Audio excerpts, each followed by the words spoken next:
Icyubahiro kibi cy'Imana. Nous allons prier. Tugiye gusenga. Nous te remercions, notre Seigneur et notre Dieu, Turagushimira mwami wacu kandi Mana yacu. pour une autre occasion de proclamer ta parole. Kubw'undi mwanya uduhaye wo gutangaza ijambo ryawe. Nous prions, Seigneur, que tu bénisses cette parole. Turasenga mwami ngo uhumugishire ijambo. Nous prions, notre Dieu, que tu protèges cette parole. Turasenga Mana yacu ngo urindire ijambo. Seigneur, nous prions que tu transportes cette parole de nos lèvres pour l'impartir dans le cœur de tous ceux qui nous écoutent. Mana turasenga ngo utwarire ijambo kuva ku minwa yacu urikwirakwiza mu mitima y'abaduteze amatwi bose. Seigneur, nous prions que tu utilises cette parole pour bénir chacun de nos auditeurs. Turasenga mwami ngo ukoreshe iri jambo uhumugisha buri umwe mu baduteze amatwi. Nous prions que tu protèges également les instruments de transmission de cette parole. Turasenga kandi Mana ngo urinde ibyuma bitwara iri jambo. Nous prions au nom de notre Seigneur Jésus-Christ. Dusenze mu izina ry'umwami wacu Yesu Kristo. Amen. Amen. L'autre fois, nous avions vu comment Rebecca et Jacob planifièrent et volèrent les bénédictions destinées à Esaü par son père. Ubuheruka twabonye uburyo Rebeka na Yakobo bateguye umugambi kandi bakiba imigisha yari igenewe Esau yagombaga guhabwa na se. Aujourd'hui, nous allons parler de l'art dans le fait de mentir.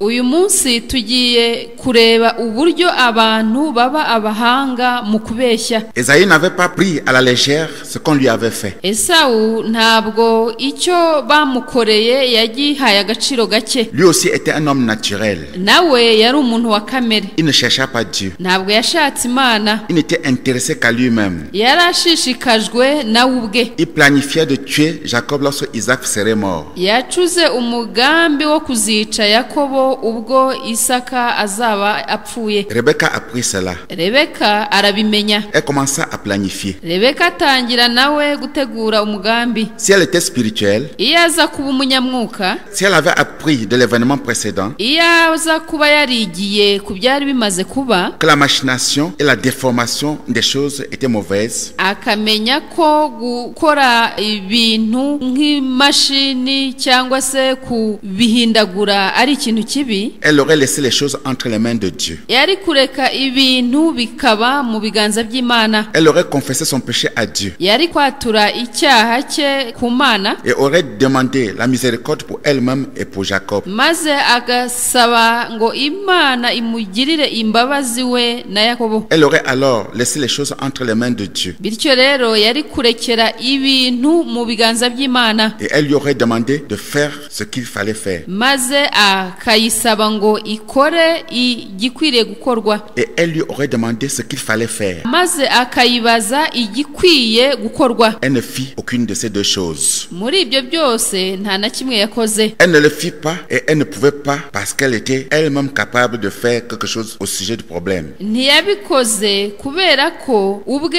yari yumvaga ashoboye kugira icyo akora. Elle était de nature si capable qu'elle ne pouvait pas dépendre de Dieu. Yari umuntu ushoboye cyane ku buryo ntacyo yari akeneye ku Mana. Elle avait tellement de voies à elle-même Yari yifitiye inzira nyinshi ze bwite, pour sortir du problème qu'elle ne vit aucun besoin de consulter le Seigneur. ku inzira nyinshi zo kumufasha gusohoka mu kibazo byatumye abona ko adakeneye Imana, Ni de recevoir les voies et les conseils du Seigneur. cyangwa se ngo akenere kwakira inzira z'Imana n'inama zayo. C'est seulement lorsque les gens arrivent à bout d'eux-mêmes qu'ils peuvent se tourner entièrement vers le Seigneur. Abantu iyo bageze aho binaniwe burundu, icyo gihe nibwo bashobora guhindukirira Imana ku buryo bwuzuye. Seuls ceux qui sont brisés se tournent vers le Seigneur. Abantu bamenetse bonyine nibo bajya bahindukirira Imana. Ils se tournent vers le Seigneur parce qu'ils n'ont aucune autre issue, ni personne d'autre vers qui se tourner. Bahindukirira Imana kubera ko babona nta bundi buryo bafite, ndetse bakaba nta n'undi muntu bafite bashobora guhindukirira. Les gens naturels, ceux-là qui sont capables d'eux-mêmes, Abantu ba kamere babandi bashoboye ku bwabo, ceux-là qui dépendent d'eux-mêmes, babandi ibikorwa byose bishingiye kuri bo ubwabo, ceux-là qui ont des ressources en eux-mêmes, babandi bifitemo ubushobozi, ils trouvent souvent que Dieu et la vérité obstruent leur chemin. akenshi babona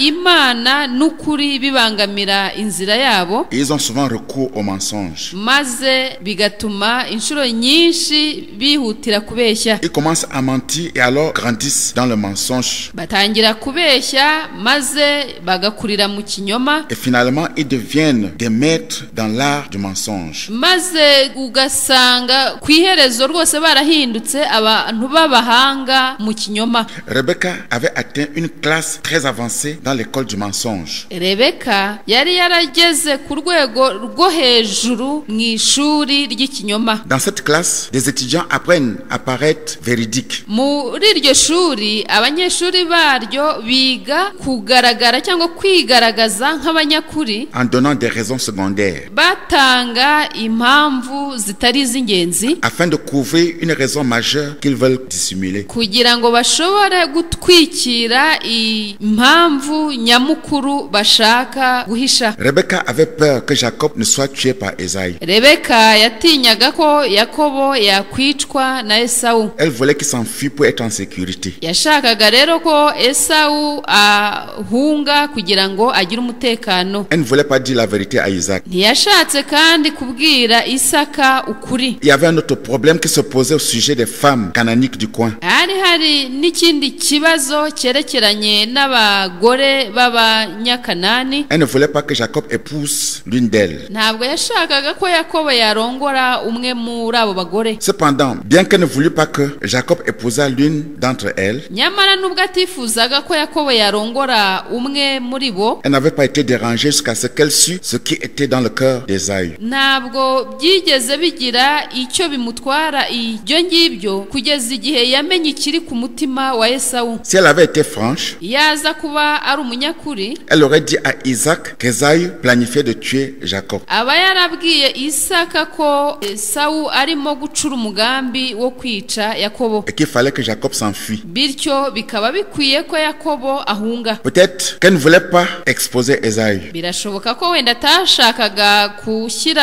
ahagaragara umugambi wa Esawu, Connaissant le mal qu'elle lui avait fait. kuko yarazi uburyo yamuhemukiye. Elle savait que Isaac allait consentir à laisser Jacob aller chercher une femme dans sa famille. Yarazi ko Isaka azemera umugambi w'uko Yakobo ajya gushaka umugore mu muryango w'iwabo. Elle dit alors à Isaac, Maze abwira Isaka ati je suis dégoûté de la vie rwose ndumva nanze kubaho à cause des filles de Heth. kubw'abakobwa b'Abaheti. Si Jacob épouse une Héthite, Yakobo naramuka arongoye Umuheti, une des filles du pays comme celle-ci, umwe mu bakobwa b'iki gihugu bameze nk'aba, à quoi me sert la vie? ese kubaho bizaba bimariye iki? Genèse chapitre 27, Mu ntangiriro igice cya 27 verset 46. umurongo wa 46. Isaac fit facilement de son avis. Isaka yahise yemera ibya Rebeka, Ainsi Jacob fut envoyé par Isaac pour chercher une femme à Padan Aram. maze Yakobo yoherezwa na Isaka ngo ajye gushaka umugore i Padanaramu. Rebecca savait que Jacob était parti pour fuir Esaü. Rebeka we yarazi ko Yakobo ajyanywe no guhunga Esawu. Isaac savait que Jacob était parti pour fuir les Hétites. Isaka we yarazi ko Yakobo agiye ahunze Abaheti. Le vrai motif de Rebecca n'était pas connu par Isaac. Impamvu y'ukuri ya Rebeka ntabwo yari izwi na Isaka. Elle utilisa une raison secondaire à la place de la raison primordiale. Yakoresheje impamvu itari ingenzi mu mwanya w'impamvu nyamukuru. Elle était apparemment correcte sur la base des faits. Urebye uko ibintu byari bimeze, Rebeka yagaragaraga nkaho ari mukuri. Mais elle avait tort sur la base des motifs. Nyamara ariko urebye ku cyari kigenderewe ntabwo yari mukuri. Dans la classe supérieure à l'école des gens menteurs, Mu ishuri ryo hejuru aho abantu bigira ikinyoma, ils ne se soucient pas des motifs. ntabwo bita ku mpamvu yo gukora ibintu ku mugambi ugenderewe. À l'école de la vérité, Mu ishuri ry'ukuri le motif est primordial. ikigenderewe kiba ari ikintu cy'ingenzi. Voici des exemples de mensonges avancés qui entrent dans cette catégorie. Dore ingero z'ibinyoma byo mu rwego rwo hejuru bijya muri icyo cyiciro. Tous ces mensonges prouvent que les menteurs ne sont pas brisés. Ibyo binyoma byose birerekana ko ababeshyi ari abantu batamenetse. cyamenetse. Car une personne brisée n'a rien à cacher. Kubera ko umuntu wamenetse nta kintu ahisha. Elle est transparente. Ni umuntu ukorera mu mucyo. Plusieurs croyants mentent de cette manière. Abizera benshi bajya babeshya muri ubu buryo. Et ceci leur donne l'évidence de ce qu'ils sont. Kandi ibingibi bibereka neza icyo bari cyo. Par exemple, nk'urugero, quelqu'un est en train d'aller quelque part. Umuntu akaba ari kujya ahantu runaka. La route qui mène à ce lieu passe ton domicile. Inzira igana aho hantu ikaba inyura iwawe. Il n'avait pas l'intention de te rendre visite. Uwo muntu nta mugambi yari afite wo kugusura. Il voulait passer outre. Yashakaga kwinyuriraho gusa. Mais il te voit. Ariko akakubona. Et voilà que surgit un mensonge. Maze ikinyoma akahita gitura aho ngaho. Je suis venu te rendre visite. Ati nje kugusura. Il passe quelque temps avec toi et dit. Yamarana kanya gato nawe akavuga ati. Maintenant que je suis ici. Ati none se ubwo ndi hano. Pourquoi ne passerais-je pas dire bonjour à un tel? Kuki nta nyaruka ngo nsuhuze uriya muntu runaka. Le un tel est la personne à qui elle voulait initialement rendre visite. Uwo runaka niwe muntu ubundi yahagurutse agiye gusura. Il y va donc comme en passant. Akajyayo rero nk'umuntu witambukiraga gusa. Et te fait croire que tu étais le vrai objet de sa visite. Maze agatuma wizera ko ari wowe yahagurutse agambiriye gusura. C'est là un mensonge. Icyo ni ikinyoma. Un deuxième exemple. Urugero rwa kabiri. Tu arrives à une réunion de prière avec 25 minutes de retard. Ugeze mu iteraniro ry'aho basenga ukerereho iminota 25. En route, tu as passé 5 minutes à évangéliser quelqu'un. Uri mu nzira wamaze iminota 5 urimo ubwiriza ubutumwa bwiza umuntu. Et tu es arrivé en retard à la réunion. Maze ukagera mu masengesho ukererewe. Tu annonces aux frères. Ukabwira bene data uti, s'il vous plaît, excusez-moi pour le retard. Rwose mbiseguyeho kubwo gukererwa. Je voulais arriver à l'heure. Nifuzaga kuhagera ku gihe ntakererewe. Mais le Seigneur a mis sur mon chemin quelqu'un qui le cherchait sincèrement. Ariko umwami yazanye mu nzira zanjye umuntu wamushakaga by'ukuri. Et j'ai dû lui rendre témoignage. Maze biba ngombwa ko muha ubuhamya. Il passe pour un témoin fidèle. Agaragara nk'umutangabuhamya w'inyangamugayo. Mais la vérité est qu'il est un retardataire indiscipliné. Ariko ukuri guhari nuko ari umuntu wakererejwe no kutagira gahunda. Il est approuvé par l'homme. Yemewe n'umuntu. Mais Dieu le connaît pour ce qu'il est. Nyamara Imana yo imuzi nk'uko ari. Cet homme aurait eu 20 minutes de retard. Uwo muntu n'ubundi yari gukererwa iminota 20. Même s'il n'avait rendu témoignage à personne. Niyajya kuba nta muntu yahaye ubuhamya. Un troisième exemple. Urugero rwa gatatu. Quelqu'un dépense négligemment de l'argent. Umuntu agatagaguza amafaranga ye. Alors il donne une petite somme à quelqu'un. Maze akagira udufaranga duke aha umuntu. Quelqu'un qui est dans le besoin. Umuntu ukennye. Si on lui demande ce qu'il a fait de cet argent, bamubaza icyo yakoresheje ayo mafaranga. Il dit, je l'ai donné aux pauvres au nom du Seigneur. Akavuga ati nayahaye abakene mu izina rya Yesu. C'est là un mensonge. Icyo ni ikinyoma. Dieu le sait. Imana irabizi. La personne même le sait. N'uwo muntu nawe ndetse arabizi. Les autres peuvent être trompés. Abandi bo bashobora kubeshywa. Un quatrième exemple. Urugero rwa kane. Un frère veut épouser sa fiancée en septembre. Mwene data umwe arifuza kurongora umugeni we mu kwezi kwa 9. La fiancée n'aime pas cette date-là. Ariko umugeni we ntashaka iyo tariki. Elle consulte les anciens et leur explique les raisons pour lesquelles elle ne veut pas cette date. Uwo mugeni akajya kureba bakuriye itorero maze akabasobanurira impamvu zituma atemera cyangwa adakunze iyo tariki. Ils sont d'accord avec elle. Bakabyemera. Au lieu de dire à son fiancé toute la vérité, aho kugira ngo uyu mugeni abwize umukunzi we ukuri kose, elle lui dit plutôt, akamubwira ati, les anciens disent que cette date n'est pas correcte. Abakuriye itorero baravuga ko iyi tariki idakwiriye. Nous attendrons encore une année. Ngo tuzongera dutegereze umwaka. Pour ne pas paraître rebelle, kugira ngo rero twe kugaragara nk'intagondwa, je leur ai cédé. Nabemereye. S'il te plaît, ne nous faisons pas passer pour des rebelles. Nyamuneka reka twe kugaragara agaragara nk'intagondwa. Attendons. Reka dutegereze. Elle est menteuse. Ni umubeshyi. Elle a utilisé les anciens. Yakoresheje abakuriye itorero. Le fiancé peut être très amer envers les anciens. Uwo mukunzi we ashobora gusharirira abakuriye itorero. Mais il croira qu'elle lui est très loyale. Nyamara akizera ko wa mugeni we ari umuntu rwose umuyoboka bakorana neza. Un cinquième exemple. Urugero rwa gatanu. Une sœur est paresseuse. Mushiki umwe ni umunebwe. Et on la discipline à cause de sa paresse. Maze bakamushyira kuri gahunda kubera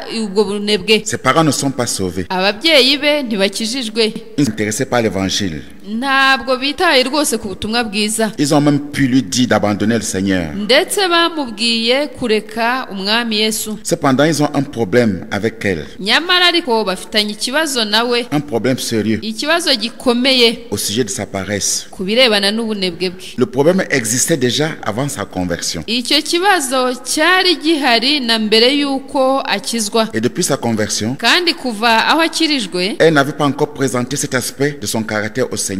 ntiyigeze yereka Imana icyo kibazo afite pour en être délivré. kugira ngo akibohorweho. On refuse de lui payer les frais de scolarité maze bakanga kumwishyurira amafaranga y'ishuri à cause de sa paresse. kubera ko ari umunebwe. Dans l'église, mu itorero elle ne reconnaît pas son péché de paresse. ntabwo ajya yemera icyaha cye cy'ubunebwe. Elle ne s'en repent pas. nta cyihana. Elle dit plutôt qu'elle est en train de subir la persécution ahubwo akavuga ko ari gutotezwa parce qu'elle a cru au Seigneur Jésus. kubera ko yizeye umwami Yesu. Elle est une menteuse. ni umubeshyi. L'église pourrait lui payer la scolarité, itorero rishobora kumwishyurira amafaranga y'ishuri, mais elle doit considérer cet argent comme ayant été volé du Seigneur. ariko ayo mafaranga akwiye kuyafata nk'ayo yibye umwami Yesu. La tragédie concernant cette manière de mentir akaga kerekeranye n'ubwo buryo bwo kubeshya est que cela peut devenir un mode de vie. nuko ibyo ngibyo bishobora guhinduka uburyo bw'imibereho. Le menteur peut continuer sur cette voie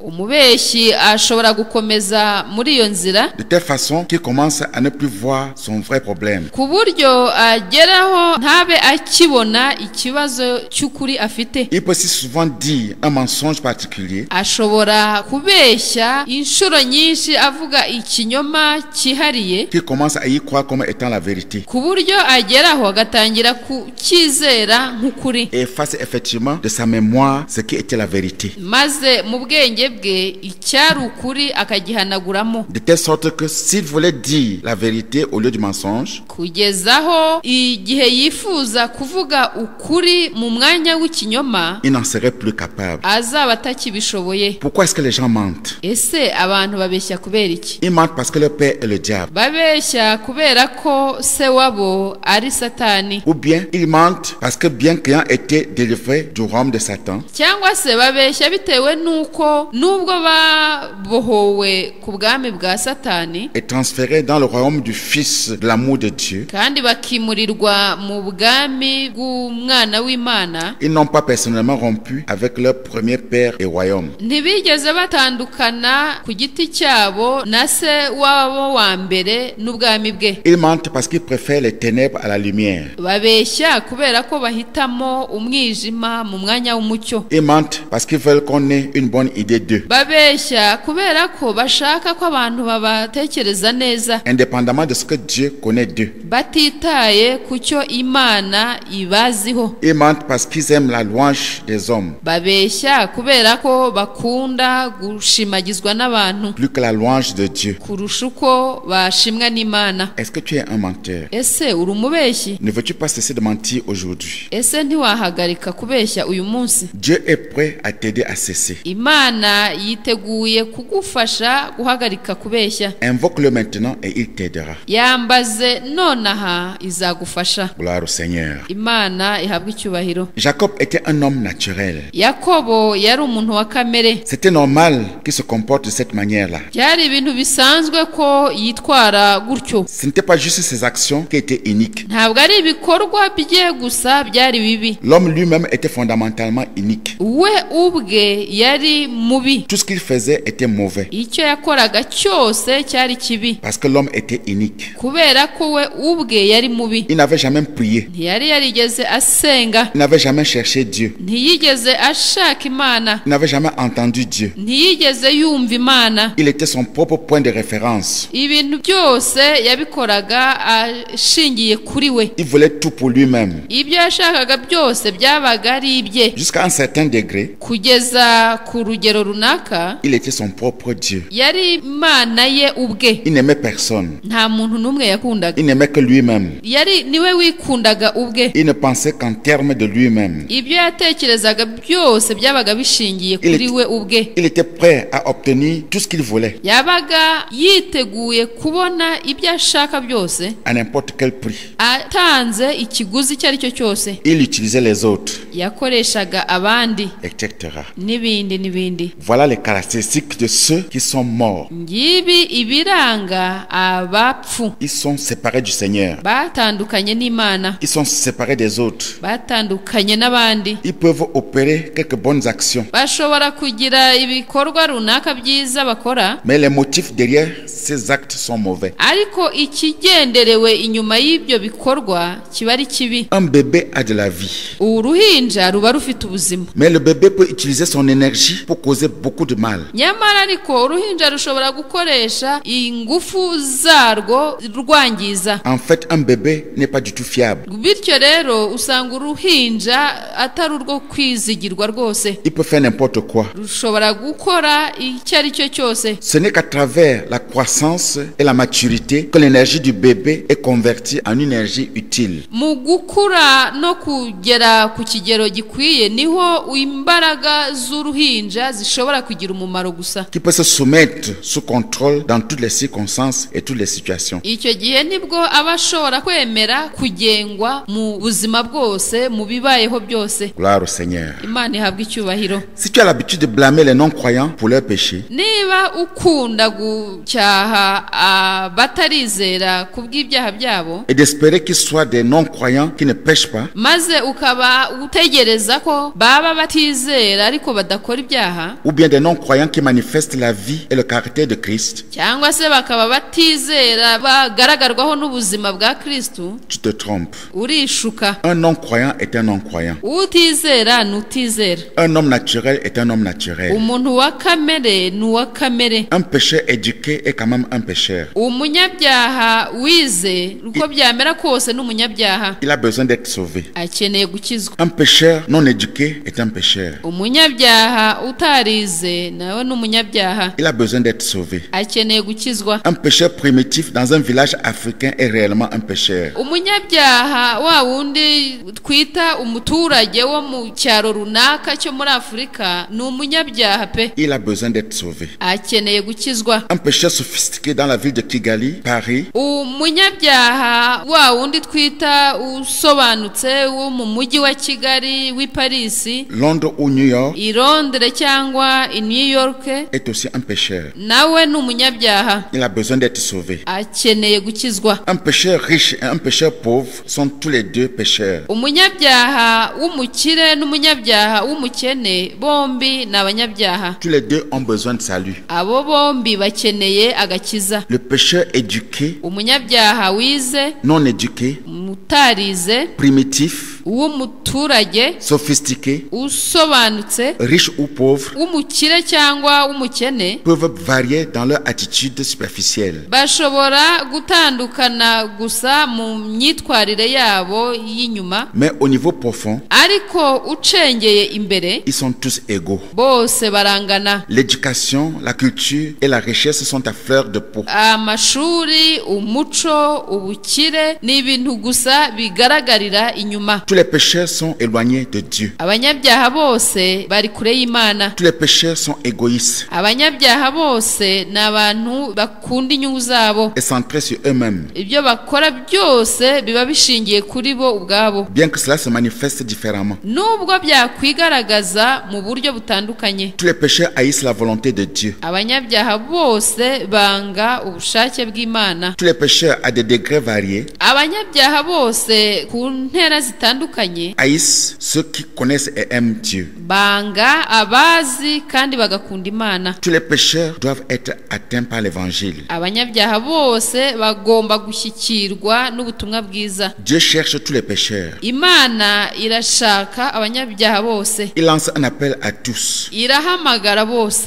Il te lance un appel. Iraguhamagara. L'as-tu entendu? Ese wayumvise? L'entendras-tu? Ese uzayumva? Veux-tu lui répondre? Ese ushaka kuyitaba? Veux-tu lui répondre maintenant? Ese ushaka kuyitaba muri aka kanya? Si tu veux lui répondre, Niba ushaka kuyisubiza cyangwa kuyitaba muri aka et kanya, si tu veux lui répondre maintenant, ese ubishaka nonaha? voici quelques étapes à suivre. Dore zimwe mu ntambwe wanyuramo. Admets que tu es un pécheur de nature et par habitude. Emera ko uri umunyabyaha wa kavukire ndetse no kubw'ibikorwa byawe, Et que par ton effort personnel, tu n'as aucun espoir d'être sauvé. kandi ko kubw'imbaraga zawe bwite nta byiringiro na bike ufite byo gukizwa. Dis à Dieu que tu as personnellement péché contre lui en pensée, en parole et en acte. Bwira Imana ko wayicumuyeho ubwawe mu bitekerezo, mu magambo no mu bikorwa. Dans une prière sincère, Mu isengesho rivuye ku mutima wawe, confesse-lui tes péchés l'un après l'autre. yaturira ibyaha byawe ubikurikiranya. Ne mets aucun péché dont tu te souviennes. Ntugire icyaha na kimwe usiga kandi ukibuka. Détourne-toi sincèrement de tes péchés et abandonne-les. Tera umugongo ibyaha byawe ubikuye ku mutima kandi ubireke. Si tu volais, ne vole plus. Niba wibaga ntuzongere kwiba. Si tu commettais l'adultère ou la fornication, ne le fais plus. Niba wari umusambanyi ntuzongere kubikora. Dieu ne te pardonnera pas si tu n'as pas le désir de renoncer radicalement au péché dans tous les aspects de ta vie. Imana ntizakubabarira niba udafite icyifuzo cyo kureka ibyaha byawe mu nzego zose z'ubuzima bwawe. Mais si tu es sincère, Ariko niba uri umunyakuri, il te donnera la force de renoncer au péché. iraguha imbaraga zo kwanga icyaha. Crois que Jésus-Christ, qui est le Fils de Dieu, est l'unique chemin, l'unique vérité et l'unique vie. Izere ko Yesu Kristo umwana w'Imana ari we nzira imwe rukumbi n'ukuri n'ubugingo. Jésus a dit, Yesu yaravuze ati, je suis le chemin, la vérité et la vie. ndi inzira n'ukuri n'ubugingo. Nul ne vient au Père que par moi. Nta muntu n'umwe ujya kuri data atanyuzeho. Jean chapitre 14, verset 6. Ni muri Yohana igice cya 14 umurongo wa 6. La Bible dit, Bibiliya igira iti, car il y a un seul Dieu kuko hariho Imana imwe, et aussi un seul médiateur entre Dieu et les hommes, hakabaho kandi umuhuza umwe hagati y'Imana n'abantu. Jésus-Christ homme, Ni Yesu Kristo w'umuntu, qui s'est donné lui-même en rançon pour tous. witanze ubwe nk'incungu ya bose. 1 Timothée chapitre 2, verset 5 à 6. Muri Timoteyo wa mbere ibice 2 umurongo wa 5 n'uwa 6. Il n'y a de salut en aucun autre, Nta wundi agakiza kabonerwamo, car il n'y a sous le ciel aucun autre nom qui a été donné parmi les hommes, kuko munsi y'ijuru nta rindi zina abantu bahawe par lequel nous devions être sauvés. iryo dushobora gukirizwamo. Acte chapitre 4, verset 12. Mu byakozwe n'intumwa igice cya 4 umurongo wa 12. À tous ceux qui l'ont reçu, Ku bamwakiriye bose, à ceux qui croient en son nom, ku bizera izina rye, elle a donné le pouvoir de devenir enfants de Dieu. yabahaye ubushobozi bwo guhinduka abana b'Imana. Jean chapitre 1, verset 12. Ni muri Yohana igice cya mbere umurongo wa 12. Mais considère le prix à payer pour le suivre. Ariko reba igiciro ugomba gutanga mu kumukurikira. Jésus a dit que tous ceux qui veulent le suivre doivent renoncer à eux-mêmes. Yesu yavuze ko abashaka kumukurikira bose bagomba kwiyanga. Cette renonciation implique la renonciation aux intérêts égoïstes, Uko kwiyanga kurimo no kwanga inyungu zo kwikunda, qu'ils soient financiers, sociaux ou autres. zaba iz'amafaranga, iz'imibereho n'ibindi. Il veut aussi que ses disciples prennent leur croix et le suivent. Ashaka kandi ko abigishwa be bafata umusaraba wabo bakamukurikira. Es-tu prêt à abandonner chaque jour tes intérêts personnels pour ceux de Christ? Ese waba witeguye kureka inyungu zawe bwite buri munsi kubwe iza Kristo? Es-tu prêt à te laisser conduire dans une nouvelle direction par lui? Ese waba witeguye kureka ukayoborwa nawe mu cyerekezo gishya? Es-tu disposé à souffrir et même à mourir pour lui si c'était nécessaire? Ese waba witeguye kubabazwa kubwe ndetse no kumupfira bibaye ngombwa? Jésus n'aura rien à faire avec des gens qui s'engagent à moitié. Yesu ntacyo azakorana n'abantu bafata icyemezo mu buryo bw'igice. Il exige un engagement total. Asaba ko umuntu yiyemeza mu buryo bwuzuye. Il ne pardonne qu'à ceux qui sont prêts à le suivre à n'importe quel prix. Ababarira gusa abiteguye kumukurikira ku giciro icyo ari cyo cyose. Et c'est eux qui le reçoivent. Kandi abo nibo bamwakira. Pensez-y et considère ce que cela te coûte de le suivre. Bitekerezeho maze urebe icyo bizagutwara kumukurikira. Si tu es décidé à le suivre à tout prix, Niba ufashe icyemezo cyo kumukurikira ku giciro icyo ari cyo cyose, alors il y a quelque chose que tu dois faire. hari icyo ugomba gukora. Mets-toi à genoux devant le Seigneur Pfukama imbere y'umwami Yesu. et invite Jésus à entrer dans ton cœur et dans ta vie. Maze utumire Yesu ngo yinjire mu mutima wawe no mu buzima bwawe. Il dit, voici, je me tiens à la porte et je frappe. Aravuga ati dore mpagaze ku rugi ndakomanga. Si quelqu'un entend ma voix et ouvre la porte, Umuntu niyumva ijwi ryanjye agakingura urugi, j'entrerai chez lui, nzinjira iwe, je souperai avec lui nsangire nawe, et lui avec moi. nawe asangire nanjye. Apocalypse chapitre 3 verset 20. Ni mu Byahishuwe igice cya 3 umurongo wa 20. Ne voudrais-tu pas faire une prière comme la suivante, Ese ntiwakora isengesho nk'iri rikurikira, ou une prière personnelle selon l'inspiration du Saint-Esprit? cyangwa se isengesho ryawe bwite nk'uko umwuka wera ari kubwiriza? Nous allons prier. Tugiye gusenga. Prie à haute voix Senga uranguruye ijwi et prie après moi. kandi usenge inyuma yanjye. Seigneur Jésus, Mwami Yesu, je suis un pécheur misérable et perdu. ndi umunyabyaha ugowe kandi wazimiye. J'ai péché en pensée, en parole et en acte. Nacumuye mu bitekerezo, mu magambo no mu bikorwa. Pardonne-moi tous mes péchés et purifie-moi. Mbabarira ibyaha byanjye byose umboneze. Reçois-moi, ô Sauveur, Nyakira o Mukiza, et fais de moi un enfant de Dieu. maze umpindure umwana w'Imana. Viens dans mon cœur maintenant même Ngwino mu mutima wanjye muri aka kanya, et donne-moi la vie éternelle à l'instant même. maze umpe ubugingo buhoraho muri aka kanya. Je te suivrai à n'importe quel prix, Nzagukurikira ku giciro icyo ari cyo cyose, comptant sur ton Saint-Esprit pour me donner toute la force dont j'ai besoin. nishingikirije ku mwuka wawe wera umpa imbaraga zose nzaba nkeneye. Amen. Amen. Si tu as fait cette prière sincèrement, Niba iri sengesho urikoze bikuvuye ku mutima, Jésus t'a exaucé, Yesu yagusubije, t'a justifié devant Dieu yagutsindishirije imbere y'Imana, et a fait de toi à l'instant même un enfant de Dieu. kandi aguhinduye umwana w'Imana muri aka kanya. S'il te plaît, écris-moi ou appelle-moi afin que je prie pour toi. Ndagusabye nyandikira cyangwa se umpamagare kugira ngo ngusengere, Et que je t'aide dans ta nouvelle marche avec Jésus-Christ. kandi ngufashe mu rugendo rwawe rushya na Yesu Kristo. Voici notre adresse. Dore aderesi yacu: Communauté missionnaire chrétienne internationale. Communauté missionnaire chrétienne internationale. Boîte postale Agasanduku k'iposita 3708. 3708 Kigali. i Kigali. Téléphone Telefoni 078 078 886 886 26 26 29. 29 078 078 877 877 77 encore 77 nanone 50. 50 078 078 858 858 70 70 10. 10 078 078 863 863 54 54 27. 27 078 078 318 318 46 46 29. 29 CMCI. CMCI Rond-point Sonatube. kuri rompuwe ya Sonatube, Arrêt bus vers le centre-ville. aho bisi zerekeza mu